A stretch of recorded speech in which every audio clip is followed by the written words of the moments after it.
Bueno, ¿qué más entreguismo que ese? Pero hay muchos otros ejemplos de ese periodo. Por ejemplo, el comes y te vas del periodo de Fox, que estaban muy preocupados porque iba a venir Fidel Castro a México y no querían que se fuera a enojar el presidente de los Estados Unidos. Entonces lo invitan, le dicen, pero por favor te vas rápido porque no vaya a ser que te encuentres. México es un país soberano, independiente. El pueblo de México decide en México. No tienen por qué decidir los otros. Y México tuvo durante años una política exterior muy reconocida, que después se subsumió en, por un lado, mucho entreguismo y por otro lado también a todo lo económico, todo lo político, lo social, lo diplomático. Eso lo dice el presidente López Obrador en su libro Gracias. Se subsumió en lo económico. Bueno, Calderón, recuerden aquella vez que hay una ejecución, porque eso fue extrajudicial, de un narcotraficante, de una persona de la delincuencia organizada en Morelos, y que sale el embajador de Estados Unidos a decir, fuimos nosotros, fue la DEA. No estoy diciendo nada más que lo que es público. Rápido y Furioso, que vale la pena, a ver si podemos hacer una serie de lo que fue Rápido y Furioso, que es este acuerdo que se tiene para que armas de Estados Unidos entren a México. Supuestamente, después se supo por Wikileaks, era para darle seguimiento a los cárteles de la droga. Y no es hasta que fallecen servidores públicos de Estados Unidos que empieza una investigación en Estados Unidos. Y después sale en esa investigación que sí hubo un acuerdo con la entonces Procuraduría General de la República. Todo esto es muy relevante porque cambiaron las cosas en el 2018, cuando entró el presidente López Obrador. Y la esencia de la coordinación, de la colaboración, porque claro que nos interesa colaborar y coordinarnos con Estados Unidos para evitar que llegue la droga a Estados Unidos por razones humanitarias y de todo tipo, y también para disminuir la violencia en México, que fue generada durante el periodo de Calderón, ese aumento tremendo que hubo en homicidios y que ya con todo el trabajo que se ha venido haciendo va disminuyendo. Pero la relación cambió y la relación esencial es nos coordinamos, colaboramos, pero no nos subordinamos. Es una relación distinta a lo que fue todo el periodo neoliberal. Y esa es la relación que hemos establecido como gobierno de México con el gobierno de Estados Unidos. Por eso siempre decimos, ¿qué pedimos para México? Negociar, dialogar en igualdad de circunstancias, no de sometimiento, en igualdad de circunstancias. Coordinación, colaboración, comunicación, sin subordinación. Y esa es lo que llevó al cambio en la Ley de Seguridad Nacional que hizo el presidente López Obrador, de decir, a ver, hay agentes y agencias en México, de los Estados Unidos, pero tienen reglas. Y también, en el momento que decide Estados Unidos declarar a las organizaciones de la delincuencia organizada como terroristas, nosotros llevamos a la Constitución una modificación, que es decir, a ver, si van a entrar aquí, los agentes es con permiso y siguiendo todas las reglas. No, nuestro territorio es inviolable. Entonces, eso es lo que cambió. Sí cambiaron las cosas, en mucho. Hay programas de bienestar, hay un modelo económico distinto. El país además está bien económicamente. Y en la relación con nuestro vecino, nuestro socio comercial, es una relación de respeto, de entendimiento, de buscar que a los dos nos vaya bien. Pero no esta relación que con algunos de los ejemplos que puse aquí, pues marca lo que fue antes a lo nuestro, que es respeto, porque somos un país soberano, libre e independiente.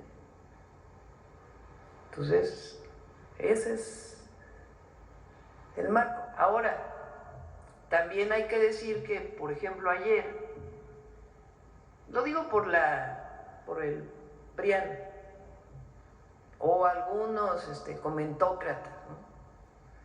Que, ay, qué bárbaro, están esperando que Estados Unidos intervenga en México, así, por favor, por favor, por favor. Pues como no pueden, o sea, no son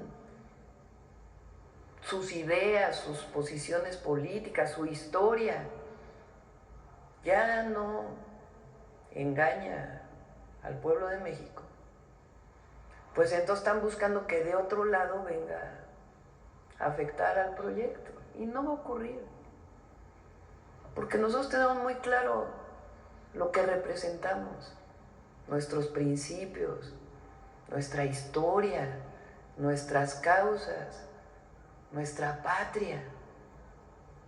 Entonces, eso no va a ocurrir. Y hay veces que estamos más de acuerdo que en otras con Estados Unidos, pero hay una relación de respeto, y es lo que siempre vamos a pedir, una relación de respeto con México. Esa es la diferencia. Ahora, aprovecho, porque ya que agarré el micrófono ya. Ayer se planteó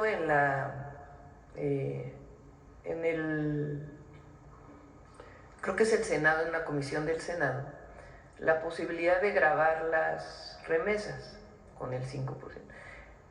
Y fíjense, ahí estamos de acuerdo todos en que no. Ayer envió, a ver si lo ponen, una carta el Senado, con todos los partidos políticos, diciendo no, eso no, a ver cómo van a grabar si ya pagan impuestos los mexicanos allá. Todos los mexicanos que viven en Estados Unidos pagan impuestos, tengan documentos o no tengan documentos, todos pagan impuestos. Incluso hay estados que ya graban las remesas. Entonces ahí todos dijeron no, a ver, eso no estamos de acuerdo en esta injusticia que es discriminatoria. O sea, hay otras cosas en la defensa de los mexicanos, y qué bueno que hay. Estos partidos dijeron no, pues sí firmamos, porque fue bajo iniciativa de Morena en el Senado. A ver si lo ponen en la carta.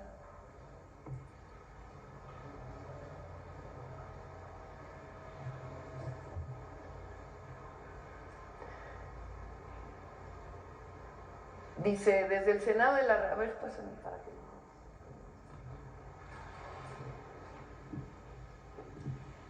Desde el Senado de la República, haciendo uso de las facultades en política exterior conferidas en el artículo 76 de la Constitución, expresamos nuestro desacuerdo con la iniciativa promovida por el republicano Jason Smith en la Cámara de Representantes, perdón, yo dije Senado, de Estados Unidos, en el marco del proyecto denominado The One Big Beautiful Bill, en el que, entre otras medidas, se busca imponer un impuesto del 5% sobre el monto de las remesas que envían las y los migrantes. Es relevante destacar que en Estados Unidos todos los trabajadores, más allá de su estatus migratorio, pagan de manera cotidiana sus impuestos, por lo que esta medida supondría una injusta doble tributación sobre ese 20% del ingreso laboral de los trabajadores migrantes que, reiteramos, ya tributado abona el país.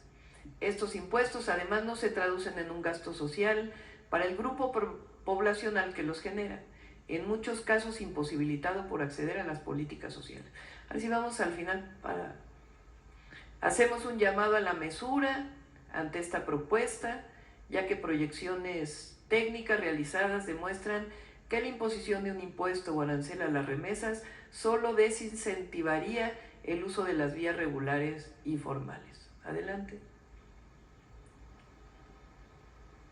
Desde el Senado sostenemos que las remesas son un fruto del esfuerzo de quienes, a través de su trabajo honesto, fortalecen no solo la economía mexicana, sino también a la de los Estados Unidos, por lo que consideramos esta medida como arbitraria e injusta, y hacemos un llamado al legislativo estadounidense a reconsiderar reflexivamente esta propuesta que dañaría la economía de ambas naciones y que además es contraria al espíritu de libertad económica que dice defender el gobierno de los Estados Unidos.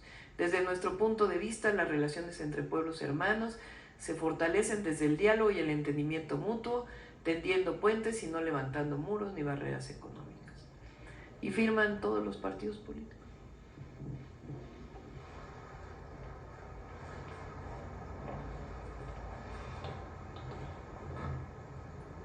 Ahora sí. Muchas gracias, presidente. De nada. A ver, vamos por acá.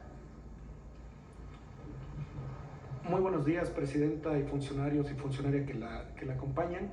Presidenta, sobre este mismo tema, el día de mañana en El Soberano voy a publicar una columna que titulé La hipocresía de la política. ¿A qué me refiero con esto? Es porque Estados Unidos le está pidiendo a su gobierno que combata el fentanilo y que no deje llegar más migrantes a la frontera norte. Incluso el gobierno norteamericano ya tachó de terroristas a las organizaciones criminales, pero hace 2 días nos enteramos que les dieron asilo a los integrantes de una familia de un delincuente bajo el sistema Parole. Mientras su gobierno tiene que seguir combatiendo la inseguridad que estas acciones provocan, Presidenta, en la revisión que harán del tratado solicitado por el presidente de Estados Unidos, Donald Trump, este año, su gobierno buscaría que Estados Unidos coadyuve, no dándole asilo a las familias de los delincuentes, porque el desastre lo dejan aquí, pero ellos se van a refugiar a Estados Unidos y como si no hubiera pasado nada con esas familias, Presidenta. Sí, como saben, pues está todo el tema también de un miembro de la delincuencia organizada que fue presuntamente detenido en los Estados Unidos.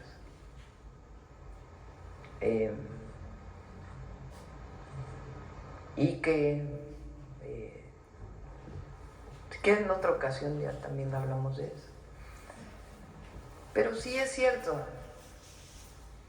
esto que decía pues de la relación que hay de los gobiernos del pasado y lo que planteamos nosotros, que tiene que ver pues con el respeto y la comunicación permanente. Que por cierto, el tema de Rápido y Furioso, este operativo que hubo de entrada de armas de Estados Unidos a México en la época de Calderón, tuvo un seguimiento de parte del Senado de los Estados Unidos y después ya no pasó nada. Ya no hubo seguimiento a esa investigación, se cerró,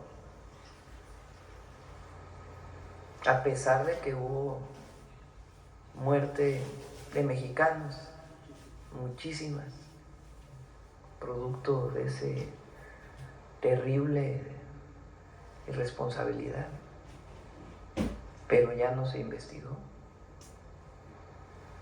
Y ahora esto que mencionas, que vamos a ver, hablamos ya después en otra ocasión con más de esto, pero es cierto. O sea, cómo declaran terroristas. O sea, porque ellos han dicho que no negocian con terroristas, ¿no? Entonces, ¿qué pedimos en general? Respeto, colaboración, coordinación, Hay muchos periodos en la historia de México en donde ha habido una gran colaboración y coordinación y respeto entre Estados Unidos y México. Y yo diría que ahora hemos logrado una relación de respeto con el presidente Trump en muchos temas. El presidente López Obrador logró una relación de mucho respeto con el presidente Trump y con el presidente Biden. Y nosotros, ese es nuestro objetivo, tener una buena colaboración, una relación de respeto, y hasta ahora siempre habrá momentos en los que no estés de acuerdo en una u otra cosa, pero hemos logrado una relación de mucha comunicación y eso es lo que estamos planteando. Viene ya el embajador de los Estados Unidos, viene el nuevo embajador, y ya estamos poniéndonos de acuerdo cuándo van a hacer la entrega de las cartas credenciales, la aceptación, y eso es lo que vamos a plantearle cuando lo veamos. Mucha coordinación, colaboración y relación de respeto. Ahora incluso hay muchos temas, por ejemplo, en la frontera norte nuestra y en la frontera sur de Estados Unidos, hay mucha comunicación para evitar la entrada de tráfico de droga a Estados Unidos y la entrada de armas a México, que eso es algo también histórico que hemos logrado.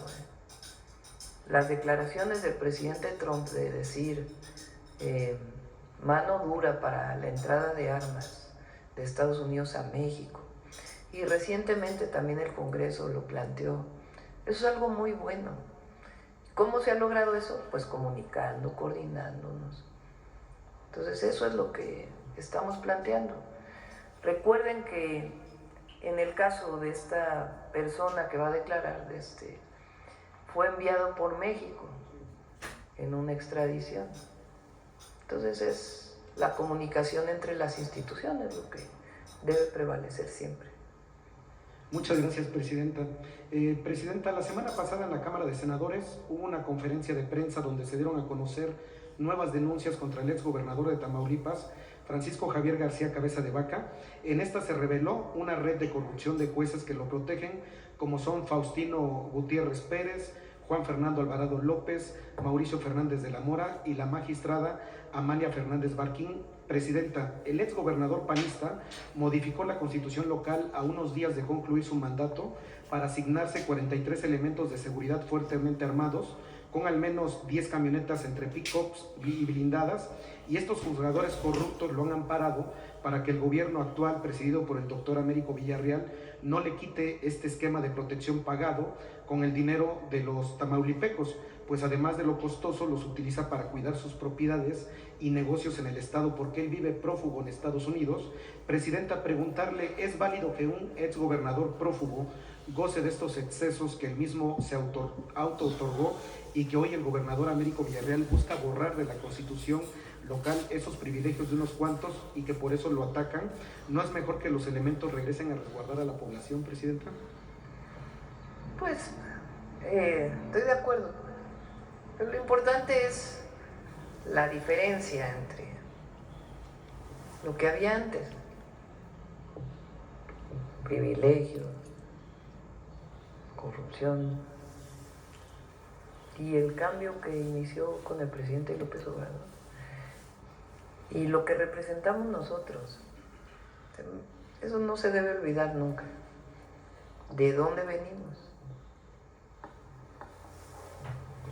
Bueno, Presidenta, también desde la llegada de la Cuarta Transformación al gobierno de la República, una de las principales políticas del expresidente Andrés Manuel López Obrador para evitar prácticas de corrupción ha sido la negativa de conceder más permisos para apertura de casinos y este tipo de comercios de sorteos. Hoy en Naucalpan, sobre Periférico y a un costado de la capital del país, se construye y está próximo a inaugurarse el que ya se denomina el casino más grande y moderno de Latinoamérica, de nombre Jubilé Casino, propiedad de la familia Saide de Nuevo León. Se sabe que la pasada administración municipal panista de Naucalpan, encabezada por Angélica Moyá Marín, autorizó en junio del 2022 el permiso de funcionamiento para la construcción y operación de este casino sin contar con facultades legales para hacerlo por este hecho. El actual gobierno municipal de Naucalpan presentó una denuncia penal contra la ex alcaldesa por el delito de abuso de autoridad. Presidenta, de concretarse la apertura de este enorme casino, se trataría del primero en su tipo, inaugurado en tiempos de la Cuarta Transformación. Esto pese a que la titular de la Secretaría de Gobernación ha reiterado en diversas ocasiones que no están concediendo permisos para ese tipo de negocios. Y aquí le voy a hacer 3 preguntas sobre el mismo tema. ¿Qué opinión tiene acerca de este tema? ¿Y cómo le hicieron los hermanos Saidé para obtener el permiso para construir y poner en operación este enorme casino que conlleva una millonaria inversión? Y por último, ¿ya cambió la política de la 4T de no otorgar más licencias para que se abran más casinos en el país? No, no ha cambiado. No, hay que pedirle a Rosa Isela que revise este caso, porque no ha cambiado, no hay más permisos ni licencias, incluso se están poniendo más vigilancia, controles. Entonces, vamos a ver este caso porque no tendría por qué. Tenemos los videos y las fotos, si me permite. Sí, por favor, y que lo atienda la Secretaría de Gobernación. Okay. Muchas gracias. Sí. Gracias, presidente. Buenos días a todas y todos. Carlos Navarro de Heraldo Media Group. Presidenta, ¿no es una incongruencia lo que está haciendo Estados Unidos en este actuar de recibir a ciertos personajes y por otro lado señalar a las organizaciones como terroristas? Tienen que dar la información primero. Y segundo, ¿por qué la información? No han informado, ¿no? ¿Por qué entraron? No tenemos la información oficial o pública que diga por qué entró esta familia. Hay que recordar de nuevo el tema de la extradición. Y sí, en efecto, hay una política de ellos de no negociar con terroristas. Ellos, en una decisión de ellos, deciden nombrar algunas organizaciones de la delincuencia organizada como terroristas. Entonces, pues que informen.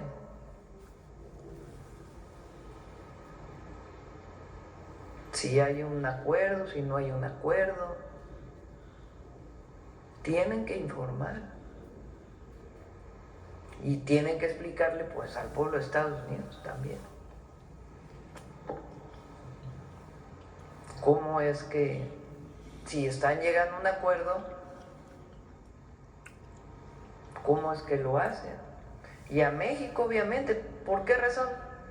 Primero, son mexicanos. Y segundo, uno de sus familiares fue enviado con extradición. Es decir, tiene una carpeta de investigación aquí. Incluso más. Hubo elementos del ejército que fallecieron en ese operativo. Entonces, por eso decimos, información. Porque nosotros el tema no es si combatimos a la delincuencia organizada o no, si no queremos que se cumpla eso, por supuesto que sí. Y nosotros estamos haciendo nuestro trabajo. El tema aquí es qué información hay y cómo explican esto. Entonces, tienen que informar. Presidenta, ayer en Estados Unidos se hizo la primera imputación por narcoterrorismo. ¿De qué forma va a actuar el gobierno de México?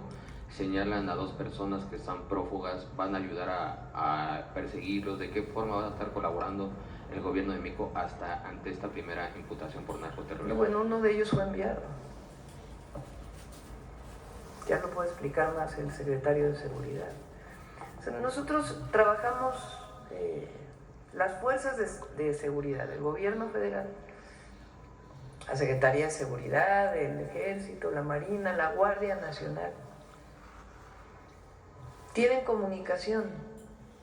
¿Por qué? Pues primero porque somos vecinos. Segundo, pues porque nosotros acordamos conjuntamente, desde antes nada más que en una relación de respeto, que nosotros vamos a evitar que pase la droga a Estados Unidos. Y también lo que queremos es disminuir los índices de violencia en nuestro país, en el marco de la ley. Entonces en ese proceso se colabora, nos coordinamos, pero no en el esquema de antes, donde quienes operaban todo pues eran ellos. Entonces tenían una injerencia distinta. Nosotros no, nosotros lo único que hacemos es defender nuestra patria, así, tan sencillo como eso, nuestra soberanía, nuestro pueblo. ¿Y cómo nos relacionamos? En una relación de respeto, de colaboración y de coordinación. Entonces, en otros casos hay colaboración, hay coordinación, pero con respeto, siempre, y sin subordinación. Desde Estados Unidos ha habido un requerimiento de información oficial ante esta primera acusación. Normalmente es del Departamento de Justicia de los Estados Unidos a la Fiscalía General de la República. Cuando hay una detención, pues es natural que haya esta comunicación. ¿Perdón? Ya que lo informe el Gabinete de Seguridad. Ya que lo informe todo relacionado con este caso el Gabinete de Seguridad. Preguntarle, también con esta nueva ley de Telecom, ¿qué experiencia retoma usted de su etapa como jefa de gobierno al lograr que la Ciudad de México fuera la más conectada con esta meta de 15 millones y con la eliminación de este artículo, entonces ya se difumina cualquier señalamiento de censura? Sí, el objetivo de la ley, primero recuerden que desaparece COFESE y el IFETE. Eso ya pasó en la Constitución. Entonces tenemos que hacer algo que una institución o instituciones que hagan las funciones que tenían la COFESE, que es un organismo que hasta ahora todavía existe, que garantice la competencia en México. ¿De qué sirve la competencia? Pues que haya disminución de precios, que haya más oportunidades para las empresas, que no haya monopolización de servicios, de productos, etc. Entonces, como sustitución de la COFESE entra un nuevo organismo, que es el organismo antimonopolio. Por otro lado, todo lo que regulaba la Ley Federal de Telecomunicaciones, o el organismo que lo regulaba era el IFT. Ese organismo desaparece y algunas de sus atribuciones se van a la misma Comisión de Competencia de Antimonopolio, otras se van a la Agencia de Transformación Digital, otras se quedan en la Secretaría de Comunicaciones, de Infraestructura, Comunicaciones y Transportes. Eso es, digamos, lo primero que tiene que ocurrir. Lo segundo, por primera vez se está dando oportunidad de sobrevivencia y promoción de las radios comunitarias, particularmente porque existen en las comunidades indígenas, de pueblos originarios, pero se les está dando todo lo que se les había quitado y limitado para que no pudieran desarrollarse, hoy se abre. Entonces les da esa oportunidad, eso por un lado. Segundo, se recupera lo que en 2014 se llamó el derecho de las audiencias. Todos los mexicanos y mexicanas tenemos derecho a una información veraz y a que se diga qué es información y qué es opinión. Pero ¿quién defiende al que escucha, al que ve la televisión? Pues ahorita se quedó borrado eso. Entonces estamos recuperando el que te puedas quejar. Tú eres un ciudadano normal y escuchas una cosa que es mentira, que no tiene nada que ver con la realidad, pues te quejas, ¿no? Así como en Profeco, porque están los precios muy altos, porque no te dieron buen servicio, porque se recupera el derecho de las audiencias. Eso es muy importante.